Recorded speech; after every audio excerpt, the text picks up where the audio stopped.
Hey everybody, this is Jeff Martin with Magic City Books. We're so thrilled to have you back here for our weekly virtual author event series, which we've been doing 2 or sometimes 3 author events a week for the past, I don't know, let's see, 6 months or so, however long it's been. And it's been really great to stay connected with all of you, our readers, our friends, our customers, and people even that we don't know, maybe who've never even been to the store or been to Tulsa even. So that's a kind of one of the fringe benefits of this strange new world that we're living in. So thank you for joining us tonight. I want to tell you about a couple of things coming up. Now that we're in September, we're going to keep doing these for a while. I would imagine we're not going to be probably doing in-person events until 2021, just to be candid with all of you. But we're going to keep a robust schedule going for these author events. So we're going to try to keep doing, like I said, 2 or 3 a week. We have a lot of fun stuff coming up. I won't go through the whole list, but we do have some conversations coming up in October, for example. One I want to mention specifically, October 12th, I believe, Layla Lalami in conversation with Roxanne Gay. That's going to be a really amazing event. So put that on your calendar. And then, of course, next week, on September 8th, we will be talking to the one and only Margaret Atwood for her sequel to Handmaid's Tale, The Testament. So that's going to be a really special opportunity. That is a ticketed event, so you can go to our website, Magic City Books, and get a ticket for that. And she's been kind enough to sign real physical books for us. So in this strange world, we're book plating all the time, but we're actually going to have real signed books from Margaret Atwood, so you can get one of those with your ticket. So I hope to see you all there. I'm always thrilled when we can work with and highlight debut authors. Very few of them have had the impact and wow factor that Kiley Reid has had with this amazing book, Such a Fun Age. We were going to do this as an in-person, real human event back in the spring. Of course, everything kind of got taken off the schedule, but so thrilled that we're able to do this in some form or another. I will brag on her just a little bit. I think it's quite amazing what this book has done, both in a popular sense and a critical sense. Very few books now can kind of capture the imagination of the reading public and also kind of be a critical darling. And this book is on the long list for the Booker Prize, which is an amazing feat for any book, much less a book from a debut novel. So it's pretty a special moment. And if you haven't had a chance to read it, I hope you do. I don't think we'll be giving too many spoilers, if any, tonight. I'll defer to our moderator and our author for that. But if you do need a copy or more than one copy for your friends and family, we will be posting links in our chat function here throughout the evening. And then also, if you have questions, we hope you will be asking those questions, and we'll incorporate those as we go. So put those in the Q&A. So tonight, I will be sitting here watching and enjoying like the rest of you, and I want to hand it off to our special guest moderator, our friend Carissa Kellerby from the Tulsa City-County Library, and also one of our original booksellers at Magic City Books. So I will hand it off to Carissa. I want to say thank you to Kiley for this really special opportunity, and our friends at Putnam and everyone for helping make this happen. So Carissa, take it away. Thank you. Thanks, Jeff. And thank you, Kiley, for joining us. I was so sad when we had to cancel just about a week out. And I think that's the day that you were supposed to be here back in March was the day after like everything really started shutting down here. So you planned it well not to try and come, but I was still very, very sad. So I'm glad that I'm getting to talk with you today. And I get to talk today too. I was so bummed. The South means a lot to me. I've been to Tulsa. I haven't been to Magic City Books yet, but hopefully my time will come back there in person and we'll do this again. But I'm so excited that we have this opportunity now. So yeah, glad to be here. Good, good. So how has it been? You're a debut author. Your book just came out in January, and you said that you were able to do about 22 events before you had to just cancel the tour and stuff. What was that like for you? You know, it's been a little bit, I mean, this is the first time doing it, and so everything feels very new. And so I think that both of the excitement and the anxiety of it is mixed together a little bit. But more than anything, it's such a long process between writing the book to selling the book to when it comes out. And it does feel like a big release once the book is out in the world. I feel like leading up to it, you're like, oh man, will everyone like it? Will everyone like it? And then as soon as it's out, you're like, I said what I said. I don't take it back. That's it. This is the book. I mean it.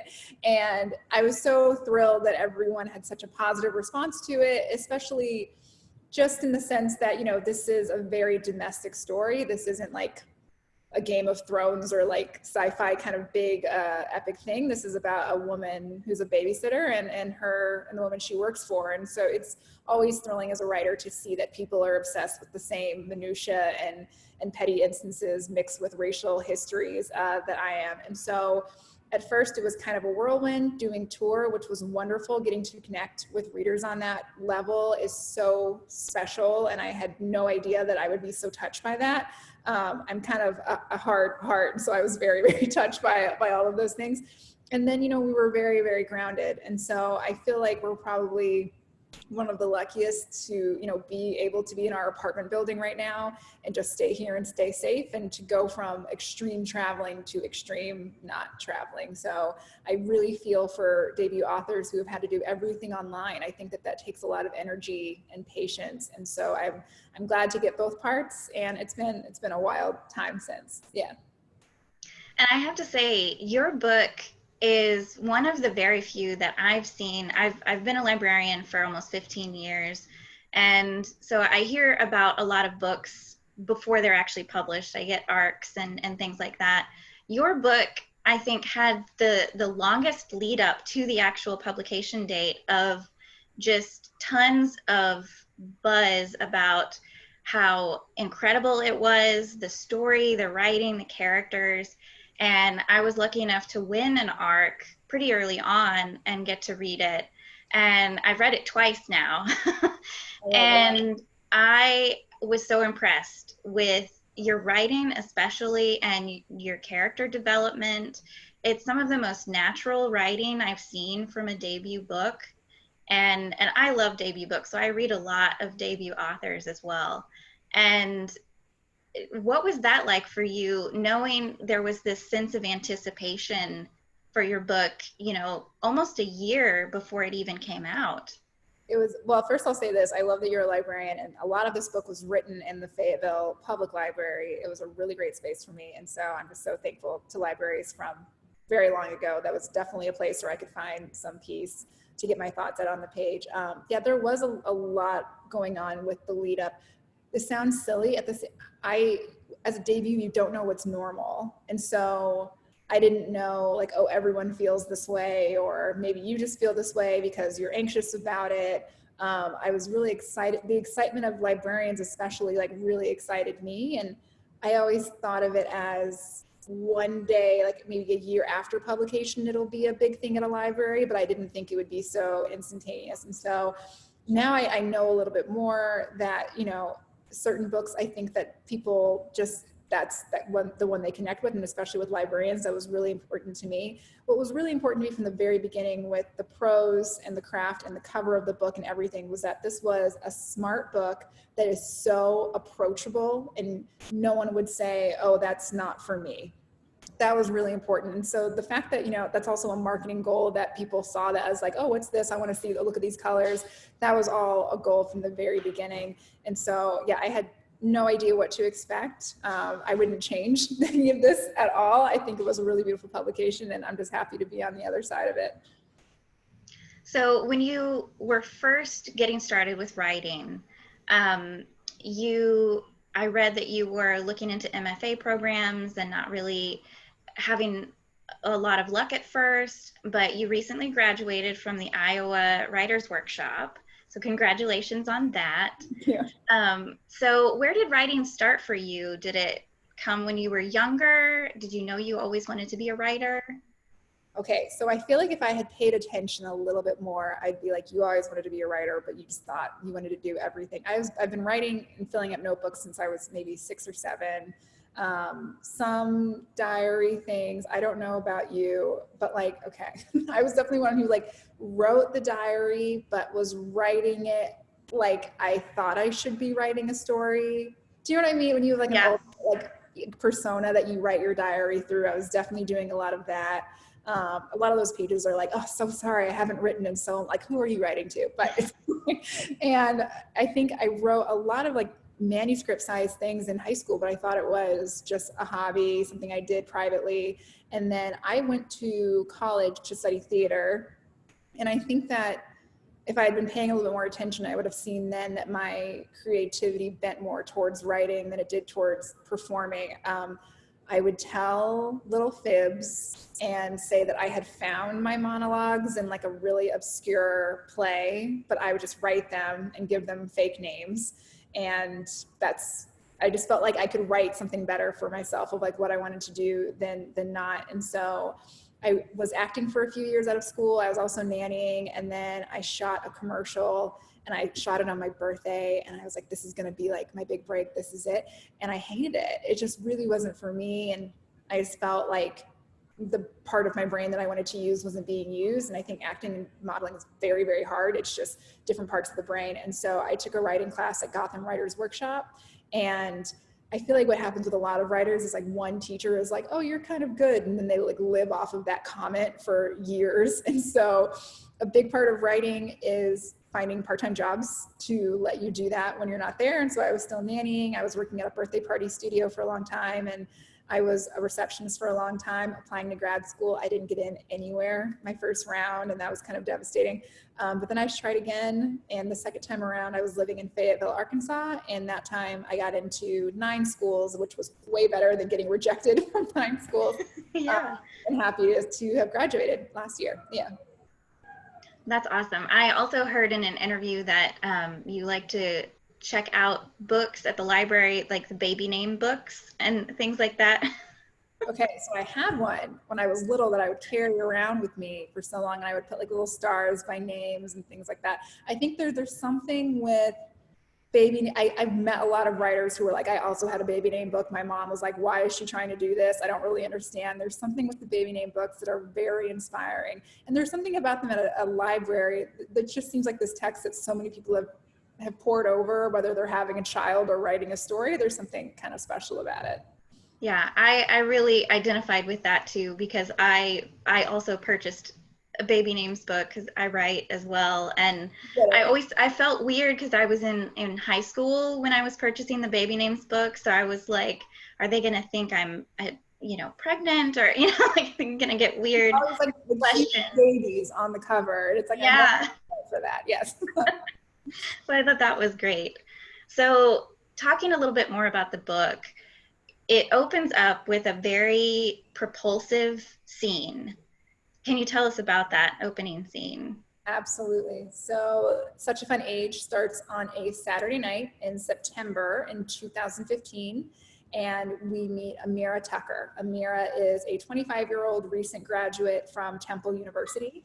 She is an African-American woman. She is a babysitter, and she is in that phase of life where she doesn't know what she wants to do. She's coming to the end of her parents' health insurance, and so she's a bit broke and aimless, but she is a very good babysitter. So Amira is out for her friend's birthday. They're at her apartment. They're having fun. They're drinking, and she gets a call from Alex Chamberlain. Alex Chamberlain is 33. She's a mom of 2, and Alex says, Amira, we had a family emergency. Can you please come over and take our 3-year-old daughter? I will pay you double. At the mention of paying double, Amira's like, yes, I will come. I am so broke. I am there. She goes and picks up very precocious Briar Chamberlain, who's 3, and she takes her to the grocery store. They're having fun. They're dancing. They're getting ready to look at the nuts until a customer and a security guard, upon seeing a Black woman with a white child, accuse Amira of kidnapping the child. And from there, it turns into a very familiar scene where another customer pulls out their cell phone and records it. Amira's obviously frustrated and upset, and tensions aren't dropped until the little girl's father is called. And I would say that from there, it turns into a bit of a comedy of good intentions. I didn't give any spoilers. That's all in the first chapter, I promise. I think from there, we see the fallout of this event. And as a reader, I love when first chapters combine people that wouldn't normally be together in a way that they can't really forget about. Yeah. So Briar, I have to say, is one of my favorite characters in your book. You captured a 3-year-old very well, and you said you did nanny. So her dialogue would just crack me up, the things that she would say. And I loved the little details that you added, which it just kind of blew me away sometimes, because it just created such a full, realistic story. Like when they're standing in the grocery store and Amira is being confronted by the security guard, Briar is standing right there next to her, and you just add this, the tension is starting, to go up, but then you add a line where Briar sneezes into Amira's leg. Like, just these little details, these little, real things just create such a full and vibrant story, which I think is very unique, especially for a debut author. And so we have a question in the chat. So you did mention that you nanny, and so they asked if you babysat when you were a teenager, and if so, did you use some of your own experiences in the novel? And if not, how did you learn enough to make it seem real? That's a great question. So yes, I feel like so many young girls, that's their first job. I remember my neighbor saying to me, "Can you please come over and just look at my child for an hour? I need to study. I will pay you $10. And I was like, this is the best day of my life. Yes, this would be great. And so I babysat all through my teenage years. I've had a lot of jobs with service jobs and with children as well. So I was a camp counselor for 3 summers. I babysat through college. I was an RA in my final year at school, and just, I like kids a lot, and kids are really into storytelling. And there was one point where that was just my income in New York City, where I babysat for 9 families a week. And I remember on Mondays, I was with 2 little girls from 8 to 12, another little girl from 1 to 5, and then 2 boys from 6 to 10. And that was just my rent. That was my Monday rent day. So of course I pulled from, some of the cute things and just the cadences of voice that children would say. I think that a lot of writers, when they write, they take from their own environment, but also they're correcting for how they see children. I think children are really hard in literature, and sometimes they're so perfectly cute and like reveal a secret at the perfect moment. And I didn't want that for Briar. I just wanted her to be really odd and really serious, but also fun. And I think the question went into how did was any of this my experience? So this is a complete work of fiction. I never write about myself. I think other people are much more interesting, but my goal is to always tell the truth. And I wanted these children to seem really, really truthful. And so as a nanny, of course, I could bring that experience of working in somebody else's home and what that feels like. But a big part of my writing is interviewing people as well. And so I interviewed a lot of people, a lot of moms, and every place or job that anyone has in this book, I interviewed someone to make sure I was doing it properly. And so a lot of the moms offered me really great, things about the rhythm of their day and their children. But it was interesting because some of the moms, I would say, what's the funniest thing your child has ever said? And they would say something, and I will get to this. They would say, Dustin says, "Oh, mommy, I hate our president. I hate our president." And my issue with that is that Dustin did not come up with that on his own. You know what I mean? Like, that was not his intelligence working. And I really feel like children shine when it's their intelligence and their view of the world, and it's something that they're discovering. And so I wanted everything that Briar said to be her take on the world and just something that she was coming into. And if she's like, "Mom, sometimes fish have fins and sometimes they don't, and that's just how they are." Like, that is her moment. And I just wanted it to maybe be a little bit awkward, but exactly how children are. So that is what I did with research. None of this book is real, except for one time I was on the train and a guy hit on me the same way that Kelly hits on Amira. He pretended he was my boyfriend, but I have no idea where he is. I hope the best for him, but that was the only thing that was real from the book. Yeah. Yeah, and I thought that part was like super awkward, like for Amira, and I would be creeped out by that. Like, but she said, it was kind of, it could be cute. It just depends on the delivery, I guess.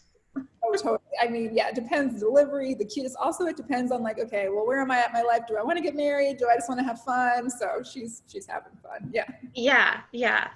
And with Briar, her relationship with her was so touching and so sweet. And like throughout the book, I was almost like, you should really kidnap her, like, and you would do a better job raising her than her mother. And you touch on certain things. Go ahead. Oh no, there were definitely children that I felt like we're a unit. Like we just have a thing going, and it's really wonderful. And I think that happens often, but at the end of the day, it's a transaction, and so it's a little bit heartbreaking. Yeah.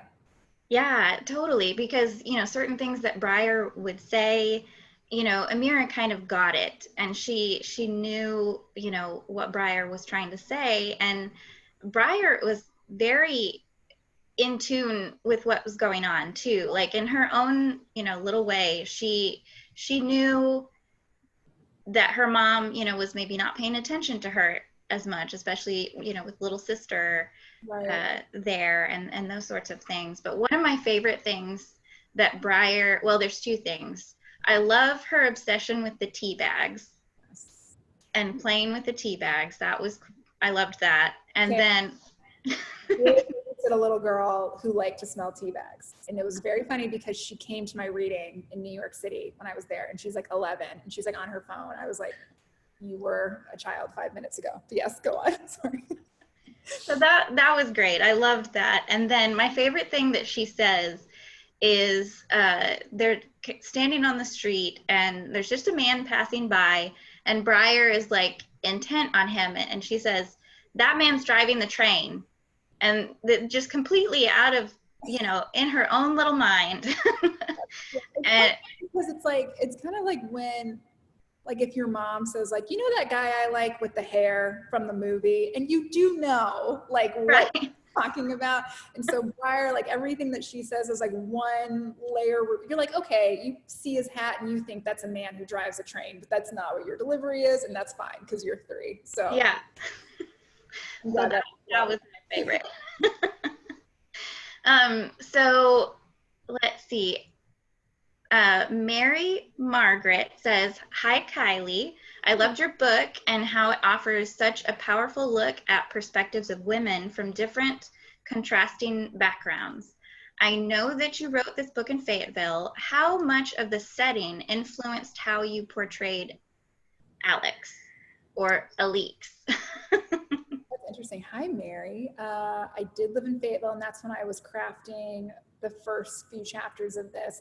That's a really good question. I wrote the first few chapters of Such a Fun Age in a coffee shop in Fayetteville called Our Sagas, and I had the same seat every time I would go there. I would go there first thing in the morning, and I would write for about 3 hours, Monday through Thursday.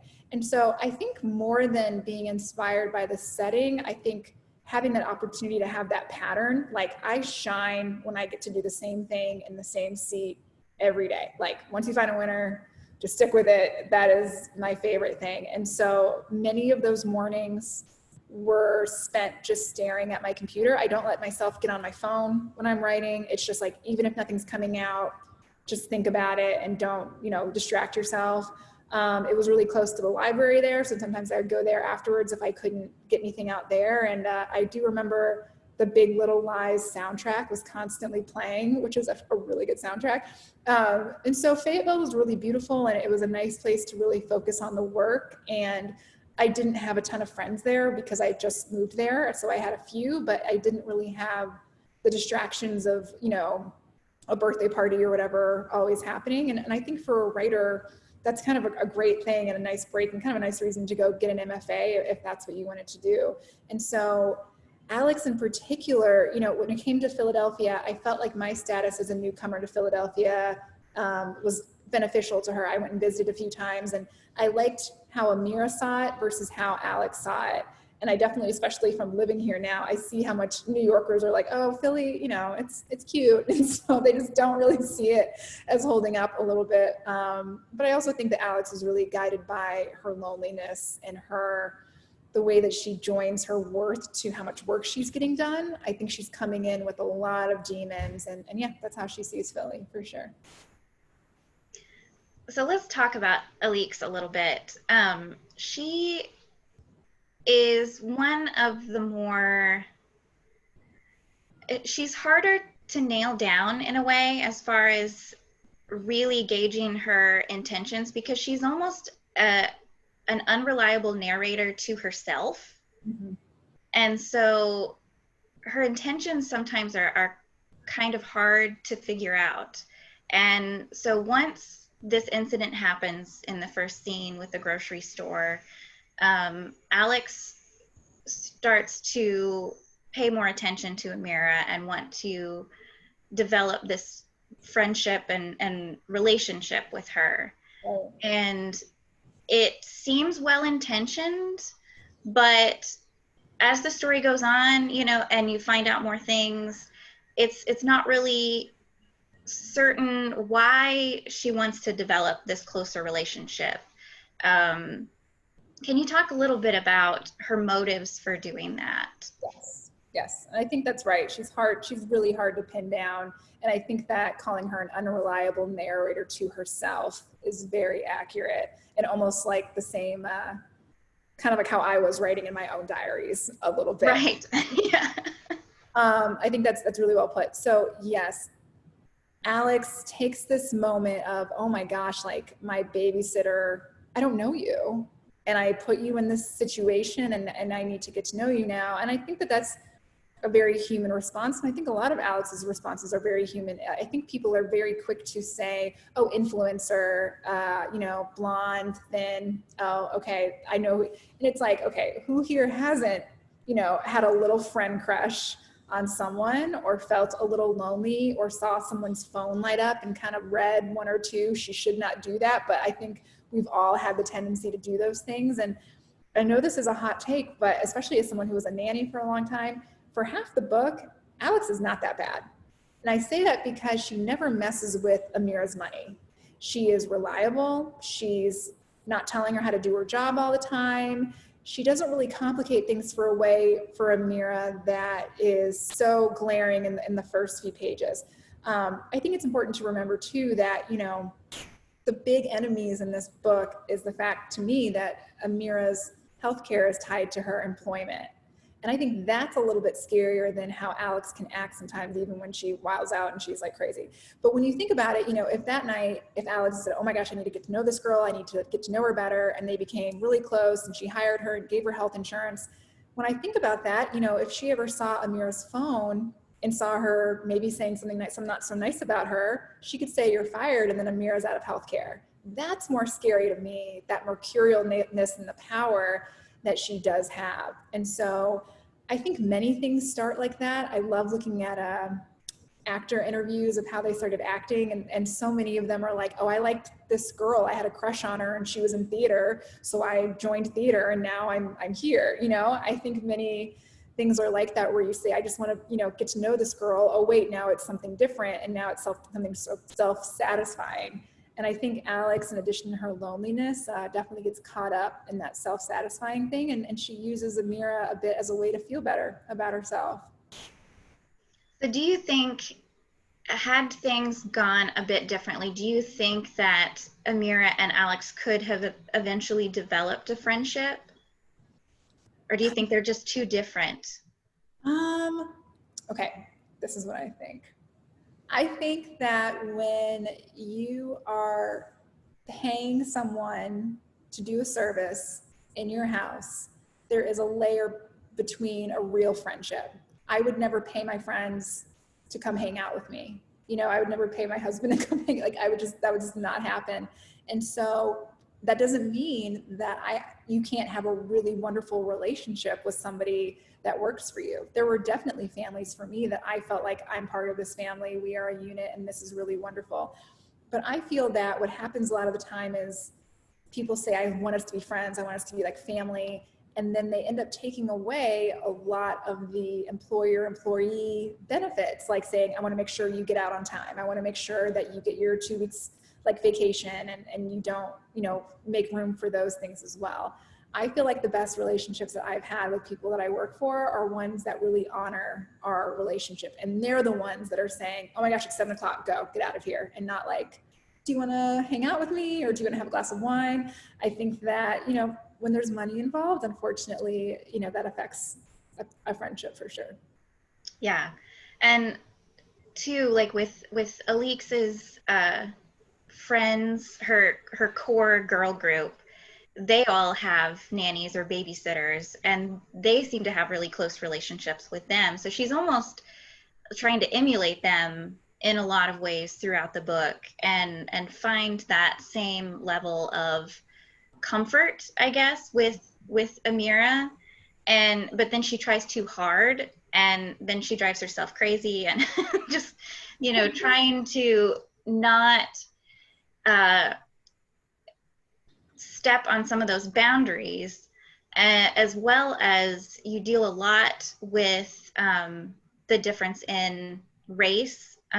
It's the scenario is one that is very familiar. It's a white woman with a black nanny raising a white child, and so that dynamic isn't new, but you bring new light to a lot of the situations, like the little missteps that Alix takes that she doesn't even realize, and how Amira, you know, takes things that she says, you know, differently than what she intended.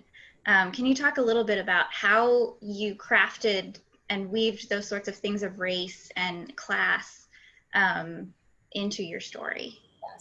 Yes. Yes, I think any story based in the United States that includes a woman of color who's a caretaker and a white mother, if you are not including the ways that history comes rushing back, you're really doing a disservice, no matter how much that person is paid, no matter how much they like each other. I think moments of racism and the history of slavery in this country really come back to the forefront. And so I love, as a reader, the most tiny, petty, cringeworthy moments that you can find that, you know, are not life and death, but really stick with you. And so the best, it sounds very cheesy, but the best things that you can do when you want to find those moments is get to know your characters, and then kind of let your characters play and naturally lead themselves into those moments. And so with Alex and Amira, you know, I think a big problem is Alex doesn't listen to Amira in what she does say. Amira sets up a lot of boundaries for herself, and I am the same. Amira and I are very different, but I'm the same way in this, in that she says she really needs the money, but she's warning her, I'm not in my babysitting clothes. And she has this polo that she likes to don every single time she gets there. And that, to me, is like a form of code switching. It's like, I have my life outside, okay, and this is who I am when I'm here. And in that same way, you know, Amira always calls Alex Mrs. Chamberlain. And that's who she wants to work for, and that's the kind of relationship she wants to have. And I think that Alex isn't listening to the boundaries that Amira is setting up. She always comes on time and she leaves, you know, at that exact, she's not showing her like, yeah, I want to be friends with you.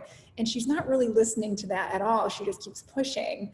And it's hard for Amira because she's like, you know, I have to give back a little something, because if I don't, what if this woman thinks I'm not like a sweet person and she fires me? And that power dynamic, when Alex, you know, pushes her to do things that she may not want to do, I just don't think that's really setting up an employee, and it's not very fair to a human being in general. And so as a writer, I'm really interested in what, you know, class indicators like perfume, hair, clothing, way of speaking, all of those things, how they affect somebody. And Alex and Amira definitely presented really interesting opportunities to show those things, because, you know, I think it's important, like, you know, Alex meets all of Peter's friends and he's like, she's like, these women are losers. I don't want to be friends with them at all. And she really judges them. But she sees Amira as this like young, cool person, and she really wants to be friends with her for those reasons, but still thinks she can teach her a thing or two. Yeah, there's a lot of history and a lot of complexities going on there. And I will say that as a Black woman, finding those moments is not as hard as I wish it was. I definitely experienced things, as I think all Black women have, you know, just the littlest things of, you know, going to an apartment for the first time because I'm babysitting and I see someone in the elevator and they say, oh, you must be a nanny. There's so much going on there. Yeah. And in that moment, it's like, oh, okay, well, I actually am a nanny. So maybe, you know, but then you start to think of, well, what if I wanted to buy an apartment in this building and you were on the board and you don't think I look like someone who owns it? There's all of those things that come with it. And so It's a lot of work and research and listening to your characters, but unfortunately there's some from just listening in everyday life that makes it pretty easy. So that kind of makes me think of Kelly the guy, who becomes Amira's romantic interest in the book pretty early on. And he, as is mentioned several times, all of his friends are Black. He's white. He dates a certain type of girl, always a person of color who seems to have like a very Instagram worthy sort of life.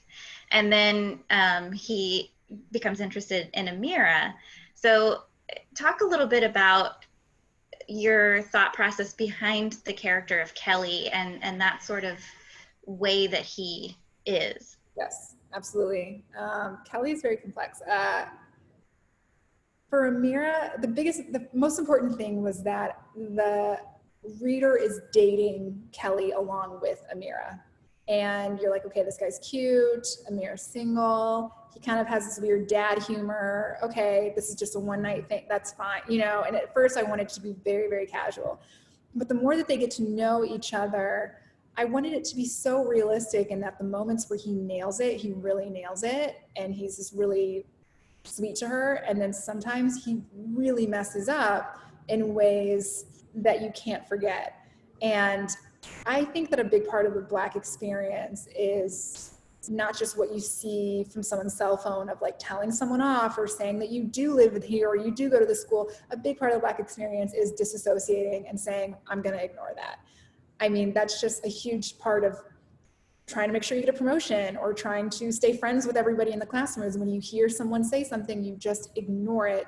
And I think that's a survival mode as well. And so Kelly definitely puts Amira in those positions, and she's not really sure, because she could, you know, just maybe not call him again, but she's not really sure what she wants to do. I do think there's a bit of Kelly that maybe over romanticizes Amira's very working class job, and he wants to see himself as someone who understands her struggles. And I think that for Amira that translates as, you know, this guy understands me in a way that my friends like don't appreciate my job. And so his, you know, bad intentions seem like good intentions at that moment.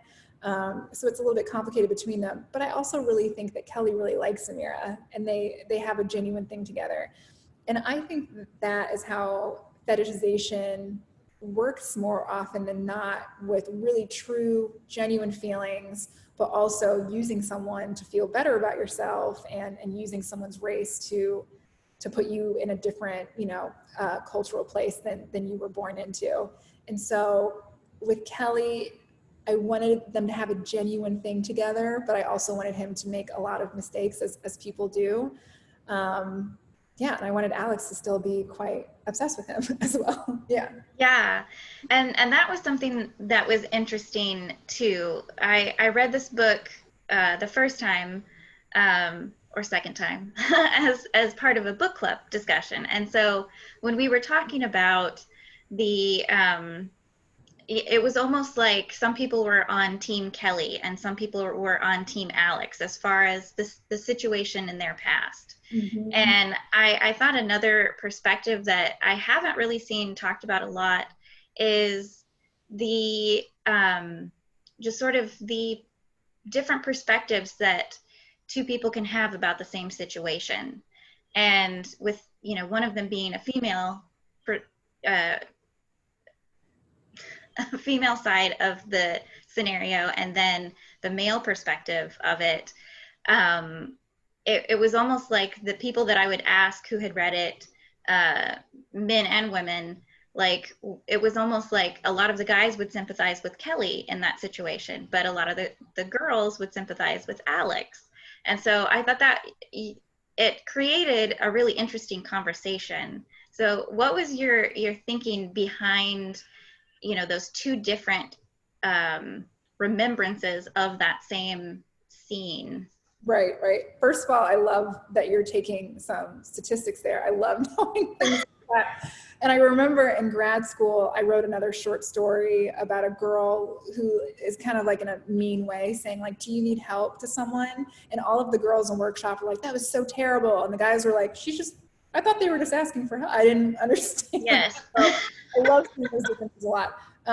So when I was in grad school, I took the novel workshop with Paul Harding, and that's where I worked on this novel. And a big part of those perspectives was how memory works and the moments people take from a memory. And I really, obviously, you know, a big emotion comes from an event, and then you carry that feeling, and that's why you remember it. But I also think that an emotion comes from telling a story a certain way, especially when, you know, you want to seem like a victim, or you want to seem like you were on the right side the whole time. And I think Kelly and Alex are doing a lot of switching as they remember this thing to craft how they're seen now. And so I really wanted to honor how they both would see a situation, which means, especially in a close third narrative, that like what's important is not how it happened, but how it happened for each of them. And so I kind of love hearing that, you know, that half people are on one side and half are on the other. And the biggest thing was, which I think helped a little bit, was to make this, listen, I love a rom-com, but like I needed to make this not a story that was, oh my gosh, are they gonna end up together? The biggest question was, is Amira going to end up with Briar? As long as I kept focused on that relationship, I think that I gave everyone else room to have a lot of wins, but also make a lot of mistakes and leave that room for a gray area. Yeah. So which of your characters was the most challenging for you to create? That's a great question. I think most challenging, but also maybe most gratifying, is Tamra, who is Alex's best friend. She's an African-American woman who is a principal at a private school in Manhattan. She has 2 girls of her own. She's almost 40. And Tamra has a lot of opinions. She's very polished. She has a lot of respectability politics as well.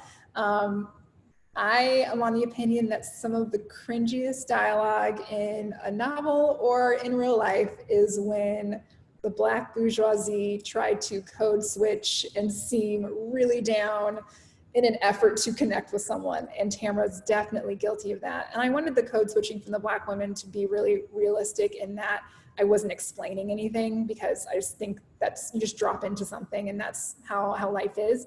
And so Tamra going back and forth in the Thanksgiving scene, from trying to connect with Amira to trying to talk to her girlfriends, that was definitely challenging, but very fun to put her in the same room with a lot of characters who she would never be in the same room with, for sure. Yeah, a lot of the conversations between Tamra and Amira, it was very cringeworthy, and it follows kind of the theme that Alex was going on, where she wasn't listening to Amira very well. Like, they weren't paying attention. It seemed like Amira's body language was, you know, very uncomfortable. And even though you didn't describe it so much, but her answers, and that's another thing that I think you really shine on, is your dialogue. It's very real. Like, it's the way people talk. And so a lot of the way that she would answer things, you could just feel, she just feels kind of like she's squirming in a way, and being put on the spot. And that whole Thanksgiving scene is one of the best things that I've read. It took so long. It took so long. I had to map out where everyone was sitting at the table. And if one person moved, it kind of threw everything off. And I kept like losing babies, like someone would be holding a baby and then the baby it was just a mess. But I love a really choreographed mess. That is my favorite thing. Just to watch a total train wreck of really realistic dialogue. I will tell you some insider baseball. I don't know if I've ever said this in an interview yet, but I considered having the Thanksgiving scene all through Kelly's point of view for maybe a week or 2. And then I realized these women got it. Like, no, it has to be in their hands. But what happens in a scene like that a lot too is sometimes it takes writing one character's point of view to realize that you need to be in the other room at that moment. And so there was a lot of work going on. I feel like I didn't get the bones of it for about 6 weeks, which was over a Thanksgiving period. But that's probably my favorite literary device, kind of, you know, my first favorite is probably Everything Was Normal and Then a Stranger Came to Town. I will read any story that has that. But my other one is when you have a bunch of characters and you put them all in a room for a dinner scene in the middle. I love those scenes. Yeah.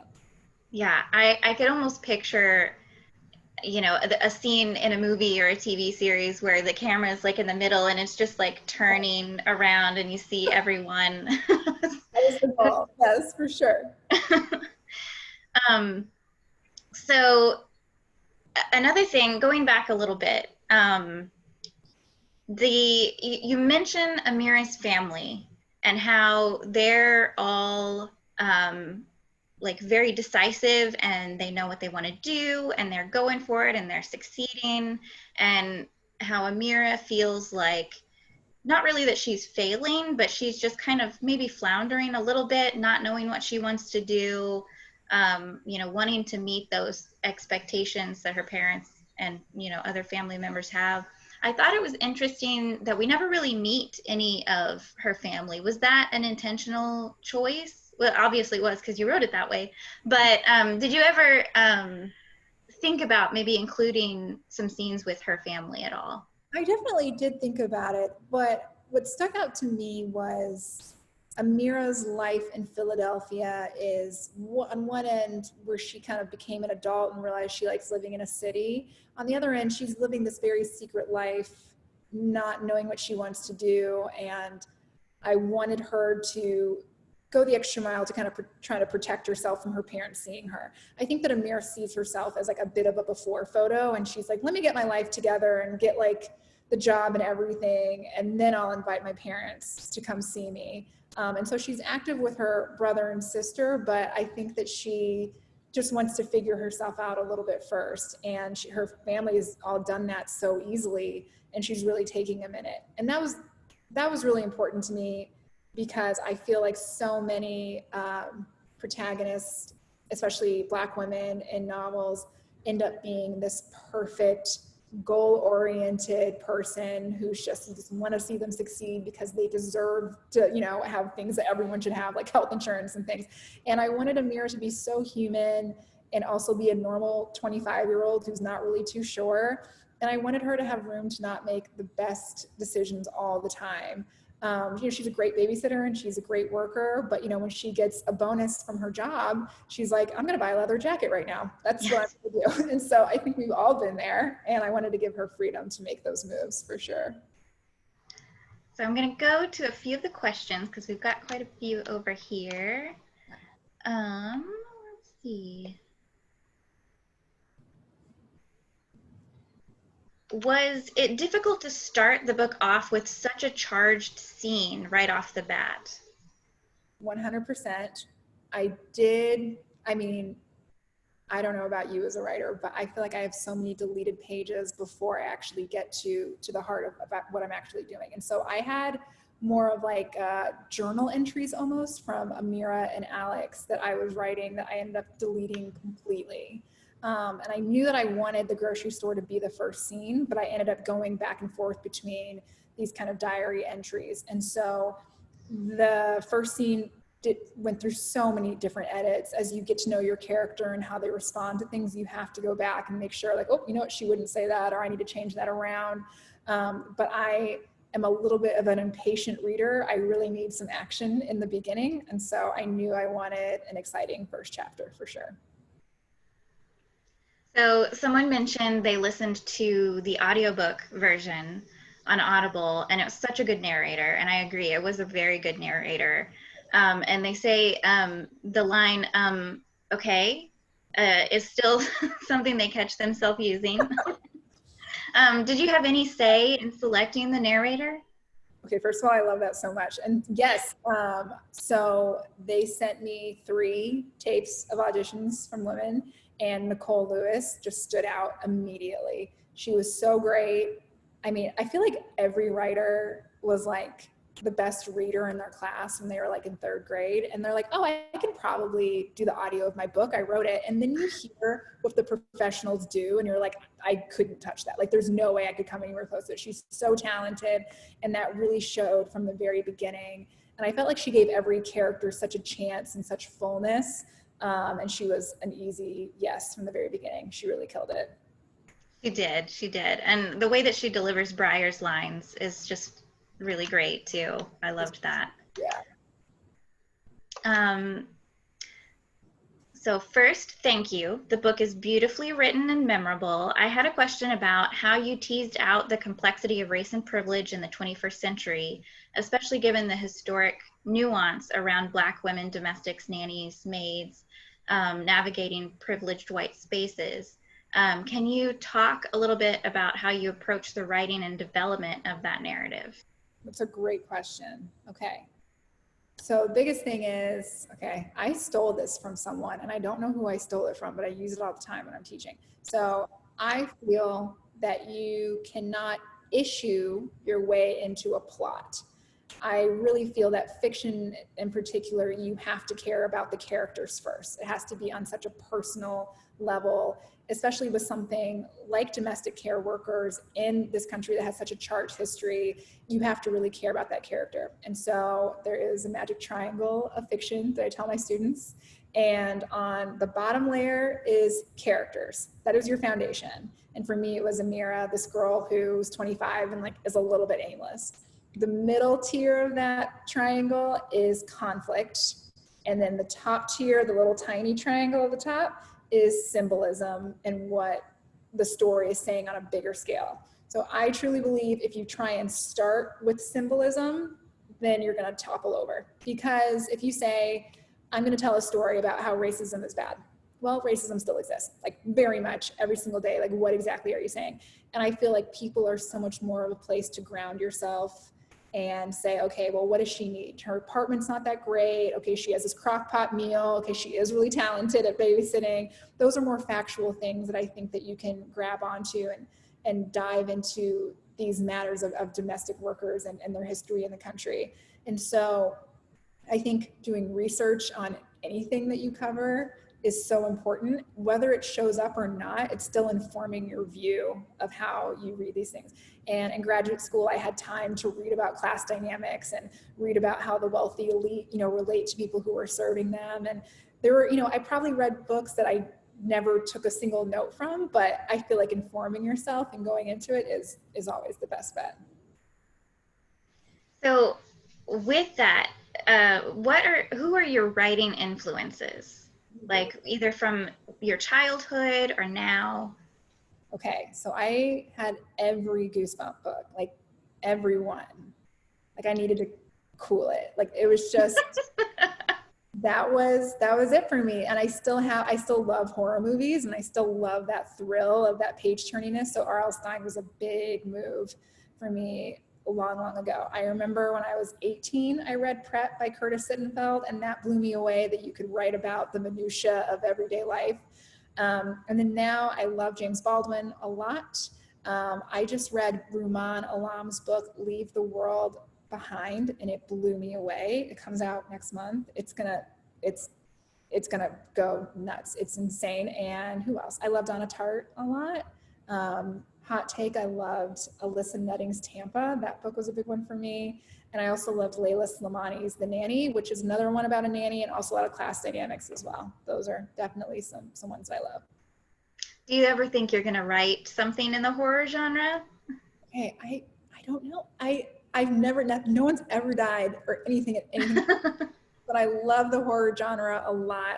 I'm going to say never say never. Yeah. For sure, yeah. So let's see, are you working on any more novels right now?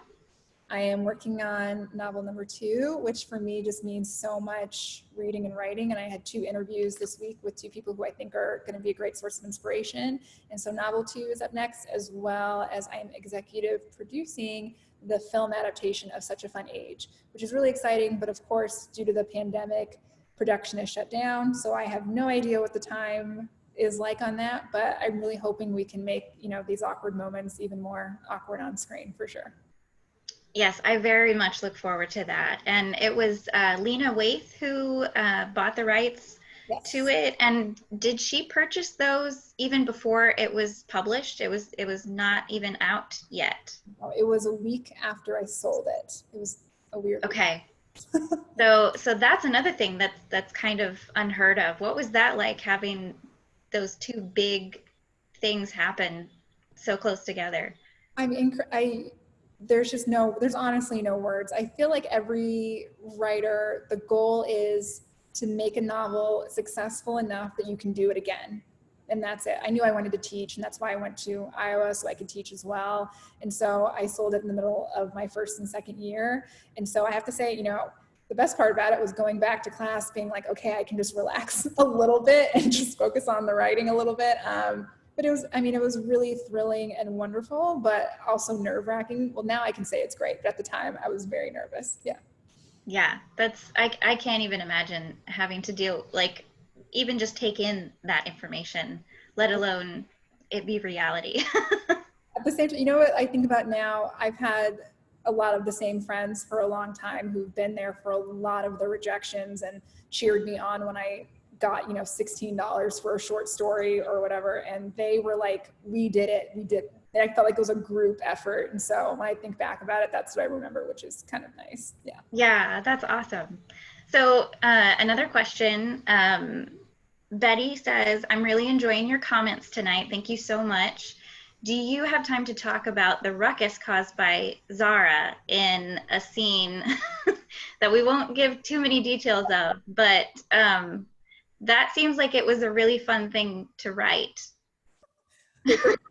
Betty, yes, I keep seeing that book called Betty everywhere, which I'm really intrigued about. I don't know if you've seen it Yes. too. So Zara, okay, so this book was filled with me exploring different stereotypes that you see all over. And so the friend groups were definitely a place where I did that. I like to take stereotypes and then kind of twist and bend them a little bit. And so there was like the momish character, which is Shawnee and Jody. There was the tell it like it is friend, which was Josefa and Rachel. And then I was really excited to play with Tamara and the magical Negro character, and Zara with the sassy Black friend stereotype that we see so often. And so it was really important for me to have these Black women going crazy in public and getting what they want, and also negotiating for a job, salary in a bathroom in private. Who they were in public and private, I thought was a really interesting thing to show and to give them their fullness of life. Zara is ride or die. She is there for Amira in this way that I truly think that Zara is the reason that Amira really quits. She's like, I can't keep working here when my friend knows that I'm here. I do have friends who are as crazy as Zara and will do whatever I need them to do and make a scene. And so I love a big ending, and Zara really made that possible. Yeah. That was really great. I enjoyed that scene a lot too. Another thing that I meant to ask earlier and I forgot, the structure of your book. So you not only break it into chapters, but you have 4 different parts. Yes. And at the end of each part, you kind of have like a bit of a reveal, or something that causes us readers to stay up all night and just keep going. What was why did you decide to use that structure of dividing it into parts? You can probably tell by now that I kind of like to categorize things a little bit. I kind of like everything in its perfect part. But I didn't take this teacher at Iowa, but there was a teacher that taught in lectures and seminars that your last line should be revealing something about a character's emotion or something that's about to happen and a plot change. And so when it comes to storytelling, for me, the story is first. I think the craft and the language has to be there as well. And if it's not, there's no point. But I think the story is the thing. And so that little bit that keeps you pulling along and turning pages late at night, that is the magical part and like the reason why this is my job. And so I think having 4 parts might seem like a lot, but it's 4 opportunities to say, okay, get them one more time, and pull them a little bit more. And so I love a page-turny, soapy quality in a smart book. And so that was definitely the goal there. Yeah, and I enjoyed that so much in my first reading of it, because I would get to, the end of one part and I would be like, oh my gosh, and I would just, have to keep going. And so when I read it the second time, I knew those things, were coming. And so I was able to pay more attention to you know, your writing a little bit more and things like that. So I enjoyed it even more the second time that I read it. So to kind of wrap up, I want to ask, in light of the racial injustice that's kind of been in the forefront, and, you know, more awareness that the communities as a whole have of the issue of racial injustice, what you've wanted your readers to take away from your book, has that changed at all with how things have unfolded kind of after it's come out? That's a great question. And I think the answer is funny in that what I wanted readers to take away from my book has only intensified from the time that I wrote it. It is a time when racial injustice, I would not say that it's more, I would say that it is being publicized appropriately now. Injustice towards Black men in particular has been a dangerous, tragic thing for a very long time. And so what happens is, I think a lot of readers say, oh my gosh, I need to educate myself, I need to learn, I need to help, which is totally natural and a wonderful reaction. But then they go to Black art and say, okay, I need to learn something from this book. And I do not like when novels tell me how to act. I'm like a teenager. I'm like, if you tell me not to date somebody, I'm gonna date them. Like, I just can't tell me anything.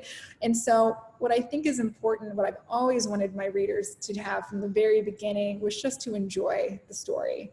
I think that's when things stick with us the most. And my favorite books that teach me something and really do give me a different perspective, they're never polemic. They just focus on the characters and focus on the story, and I can enjoy the story and kind of be haunted by the themes later. And so I would love for people to just focus on the story and really try and enjoy it.